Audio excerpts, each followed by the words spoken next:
Okay, so this is your opportunity to get an idea of what it's like to actually do database DBA work, database analyst. Now remember we talked about two different kinds of careers in this area. The first career was a business systems analyst, and that's the kind of person who's concerned about, does our database match what the customer is doing? Does the system we're building match reality? Now we're going to talk about, can we make the database itself as efficient as possible? Can we organize this data in such a way that it's fast, it's always right, and there aren't any mistakes? Now we're going to go towards the technical thing. And by technical thing, I don't mean access. I mean an organized way of thinking, an organized way of approaching the problem and working the problem. Between now and Thursday, we'll define a bunch of terms, things like referential integrity, primary key integrity, terms you may or may not have run into before. And then we'll start using this vocabulary to describe what a good database is. This is important for you if you're a database designer, because a good database is accurate, it does the job. There's other aspects of whether a database is good or not. Like, first of all, it has to be effective. It has to do its job. But after that, it also has to be fast.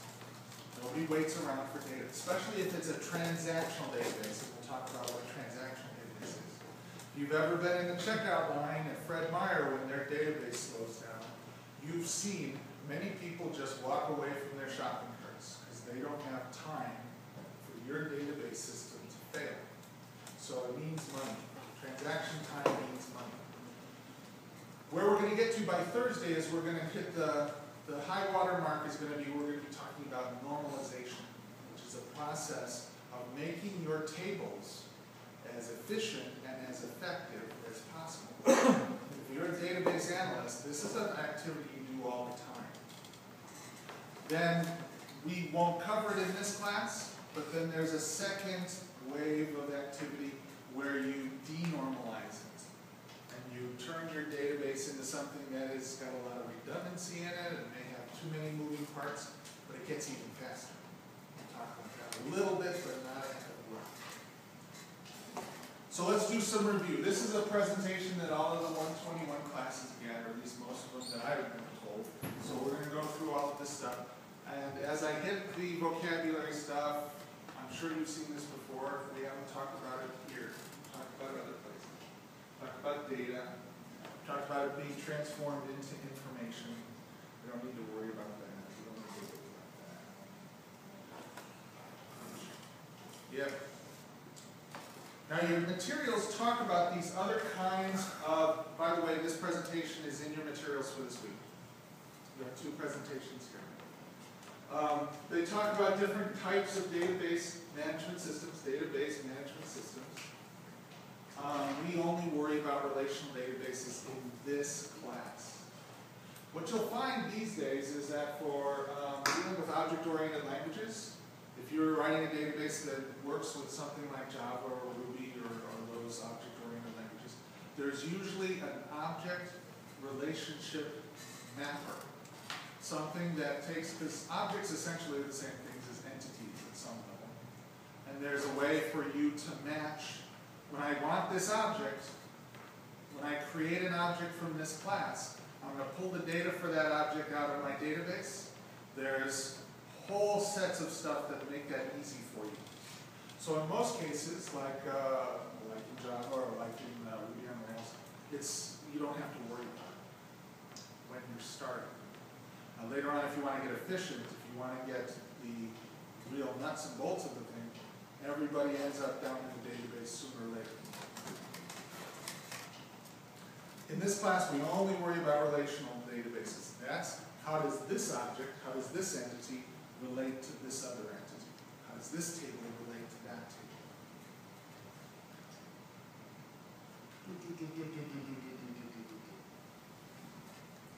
So remember I mentioned a transaction database. Transaction transaction database is one that you typically see behind a website or at a point of sale situation, where you're at Fred Meyer and somebody is scanning the data, scanning the little objects for you.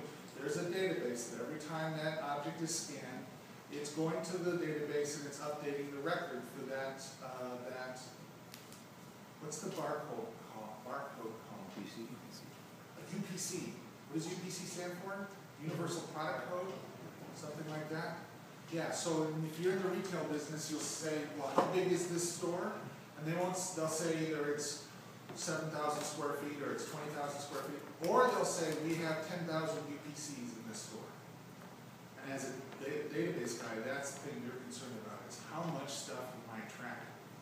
The other thing that you need to have happen in that kind of application is when you scan that item, the scanner has to be ready for the next item immediately. And when all of the totals are up and that customer is ready to go and they swipe their card and it tests to see do they have the credit, that has to happen immediately, if not faster. So these are transaction oriented. They have to be a lot of very simple operations. I'm reading the database, I'm writing the database, I'm updating the database. There's a different kind of database that has to do with data mining, with finding patterns in data. This is really cool stuff. If you find that kind of work interesting, where you're finding patterns in data, remember I talked about the guy who was trying to figure out where do I put in the medical salesman? What do I do to make money for this pharmaceutical? That's the kind of thing where you're pulling data from all over the place and you're trying to pull it together and you're asking very subtle and complex questions. That kind of database doesn't necessarily have to be fast, because a lot of times people will ask a question, like the Oracle of Delphi, they'll wait for the answer. It still has to be efficient. And it still has to have everything accessible. Two different kinds of applications. Decision support, where we're more concerned about getting the right answer to a complicated question. And then transactional production databases, where you just want the thing to go fast. Now there are some databases like Google, where they need both. Analyzing the state of the web, I think for every, what do they call it, factors? Every time you search something, every time they index your page, they're looking for 250 some odd different things on that page. And they've got these impressive algorithms for how they organize the data. Because they're answering a very, very complex question. When I say I'm looking for something that's pink, they want to know, am I looking for the singer? Am I looking for the color? Am I looking for something else? Humans ask very complicated questions with very few words, and Google's trying to answer them. At the same time, though, Google's trying to answer that question in 0.2 seconds or something like that. So databases can be very complex and have to be fast.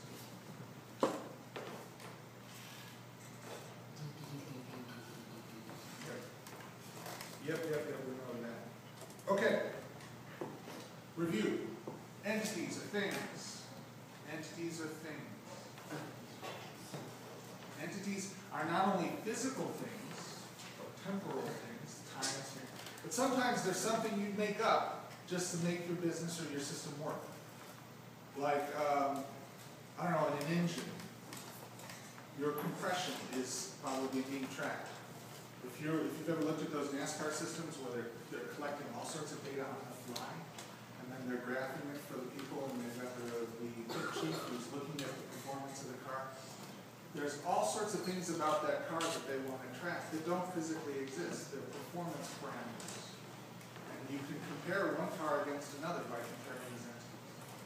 So sometimes an entity is a concept. Sometimes it's a concept your customer makes up, sometimes it's one you make up to help them understand their own problem. Entity sets are just bunches of entities, right? What do we call an entity set when we put it into a database? Real simple word, starts with a T. Pardon? No, a record is a tuple. Oh. A table. Okay, so if I have an entity, that's a concept. Like person. If I want an entity set, that's all the people I'm going to track, and I'm storing that in a table. Now the thing is, as we just discussed, how do we know what makes a good entity set? And that's where we start talking about how do we classify these entities. Is the stuff I do at work part of who I am, or is it part of my job? A lot of stuff in this area is where you get down to which bucket do I put this into? Here's our particular naming convention. You go into a shop, you'll find out they have one. Doesn't matter to me. When I walk into a new client, if they've already got a code base, I'll code the way they tell me to. If they want 4 spaces for indentation, even though it makes my skin crawl, I'll do it. Here, this is what you got to pay to. Now, if you find that these 2 rules, if you find inconsistencies in the assignment, if the assignment says, oh, these are singular, or these are plural, it's a bug, let me know. When I look at your tables, you have to name them the right thing. One of the things we're going to be working on is pulling the data out of the table that's not related. If I don't need that data in the table, I'm going to pull it out and put it in some other table. That's an essential thing.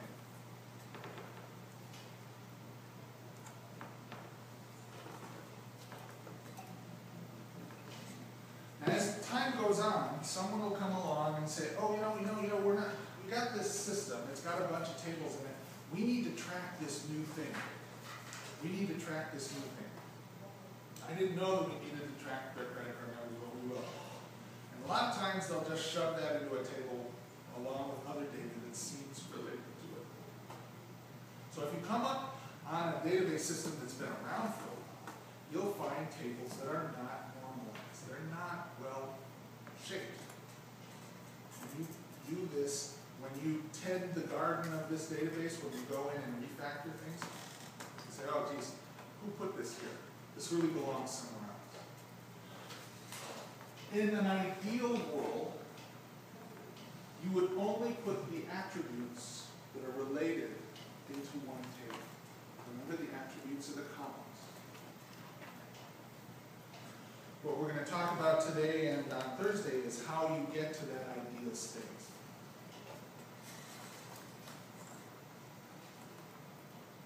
So this is repeating the same thing. Records, rows, called a tuple.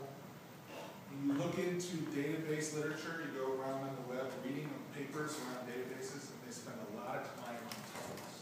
It's a lot like that. So, again, review. What are the rows? What are the rows? Records. What are the columns? Cells. The cells are the intersection of the row and the column. The columns are attributes. The particular cell is for that record, for that entity. What is the value of that attribute? So if I've got cell phone is here. That particular person's cell phone is in the cell. Again, if those of you who have done any kind of object-oriented stuff, these are instantiations of this entity. I'm not going to beat that dead horse. A lot of repetition here.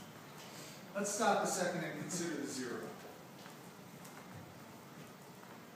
Who invented zero? Or not invented it? Who recognized that zero exists? Anybody know? Pardon me?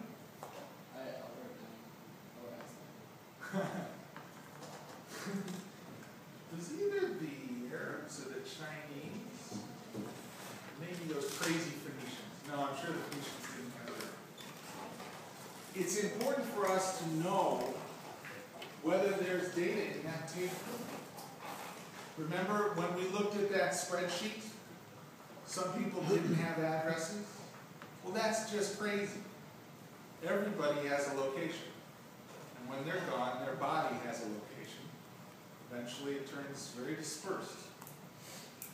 But the database has to store the difference between a value of 0 and a value that doesn't exist. So we use the word null for that. Now this seems like a trivial thing for you now, but I have to define this because there are some things in a database that can never be null. There are some things that always have to be defined. If they're not defined, then something's broken. Now there are lots of things in a database that can be null, and that's just fine. So I don't know that person's address. That's cool. As long as I have their cell phone number, I can call them, and they can find me. But things like a primary key should never be null. I should always know the value of a primary key.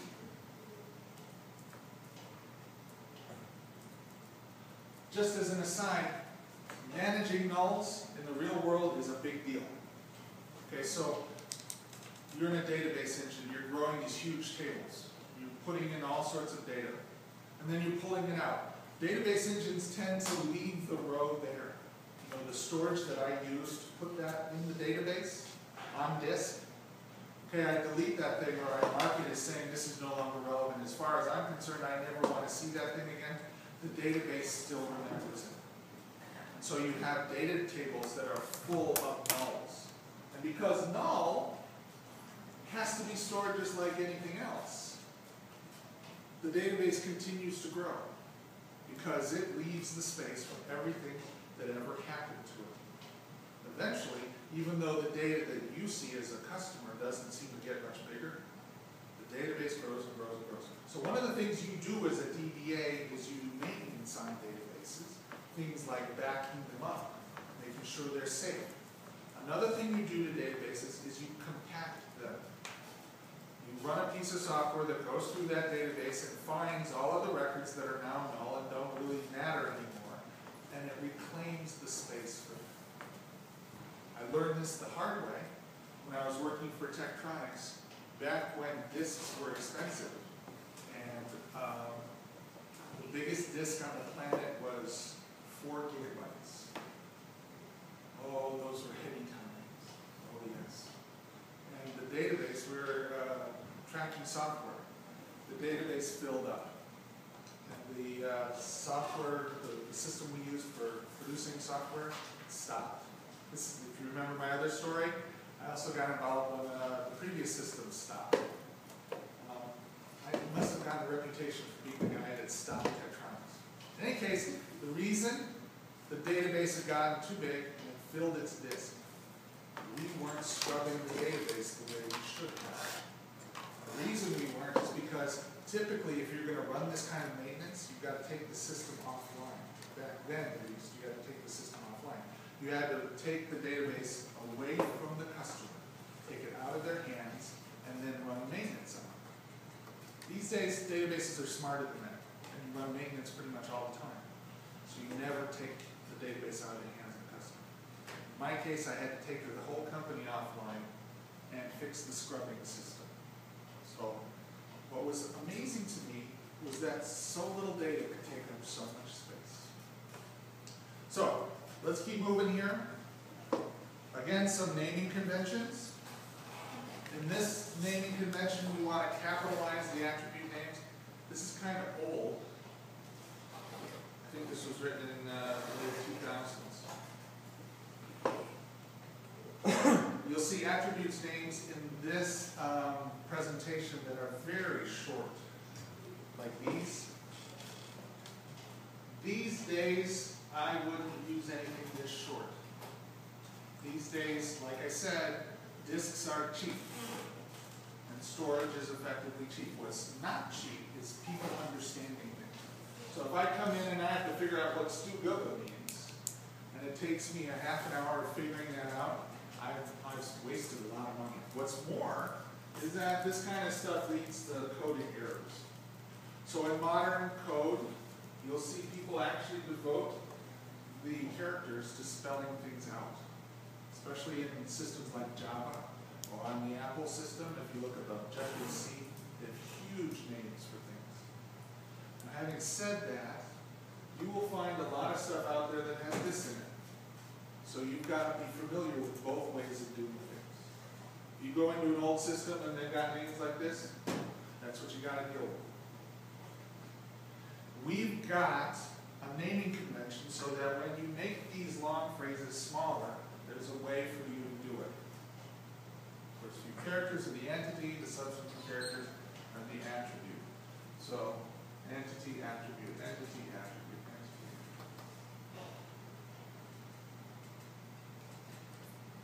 Again, it's not so much, I wouldn't do this in your next job. I would ask them, how do you guys do this? What's your convention? Let me figure out how to do it and I'll do it your way. Okay, let's review what a primary key and a foreign key are. Don't worry, I know this stuff's tough, so we'll take more frequent breaks.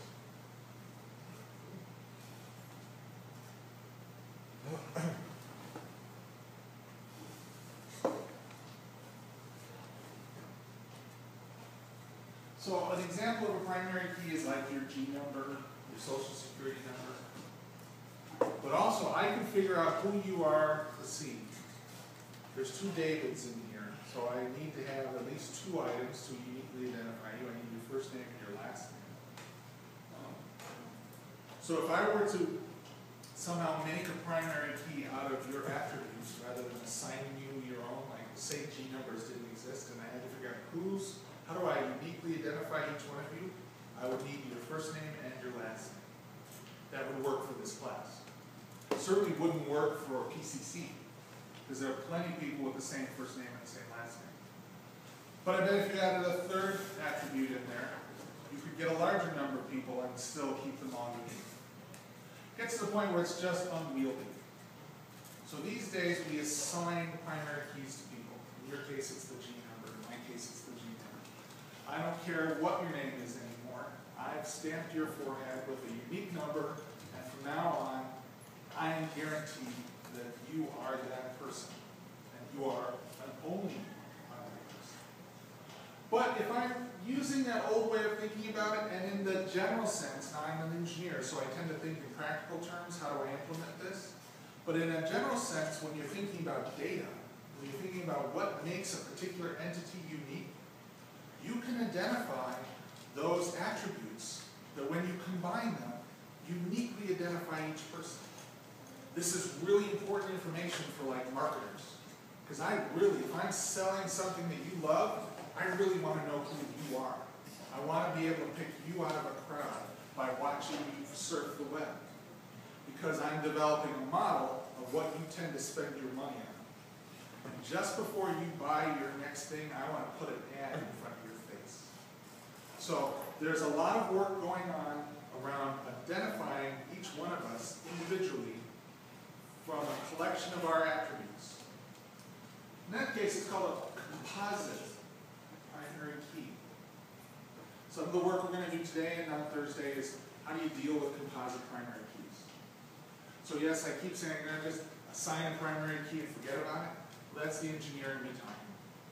When you get the chance to design your own tables, yeah, that's the way to do it. But sometimes a composite primary key composed of pre-existing attributes can be very powerful. Okay, and foreign keys are just simply a field in one table that points to another one.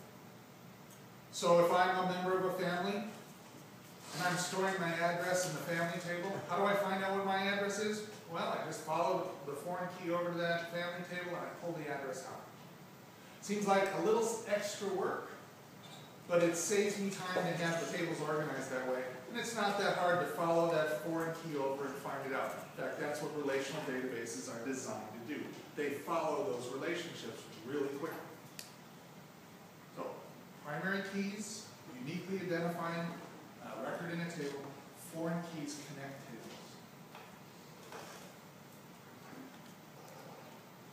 So how do we know that we've got a good primary key? It's very important. In fact, it's the bedrock of knowing whether your database is in good shape. Well, we know that we've got good primary keys if there is only one primary key for each entity. If your G number is yours alone. If I got 2 G numbers, or if I've got that point to one person, then I got a problem. If I've got 2 people that have the same G number, then I got a problem. If I've got a guy who doesn't have a G number, I got a problem. The ideal situation is where I have one primary key for each entity, and we call that ideal situation entity integrity. Entity integrity. You need to remember that phrase, entity integrity. Moreover, like I said, you've got to have a G number. Your G number is not null, cannot be null. So that's how I know I've got a good primary key. This next question is, how do I know that I've got a good foreign key? Well, have you ever clicked on a link on a web page and it says page not found, a 404 error? There's nothing there. It's a dangling pointer. Well, that reference doesn't exist anymore. So the way we judge the first attribute, the first characteristic of a foreign key is whether it actually points to something. We call that referential integrity. Integrity is the same thing. If you've got integrity, it's trustworthy, right? Any of us. If I've got integrity, you can trust me. If a foreign key has integrity, it means I can trust that it's pointing to something. Now, it may not point to the right thing. That's the next problem. The first thing is, does it point to something? Now, in your next assignment that's due in 2 weeks, you're going to actually hand that whole issue over to Access. So in your assignment, it's going to say, make sure your foreign keys have referential integrity. You might think, how do I do that? Well, Access is a modern piece of software. There's a little checkbox that says, enforce referential integrity for me. And Access says, yes, sir. And it's not your problem anymore. Any decent database engine will enforce primary key integrity, entity integrity. If you tell it to, it will help you do this. Any decent modern database system will enforce referential integrity for you. Now, most jobs are made out of old software, and so you may find yourself with a database engine that doesn't. If your software crashes, and I don't know how many times I've been to a website where you see a 500 error, it's a database failure of some sort, usually. Although not always. That means that somebody's database has got problems.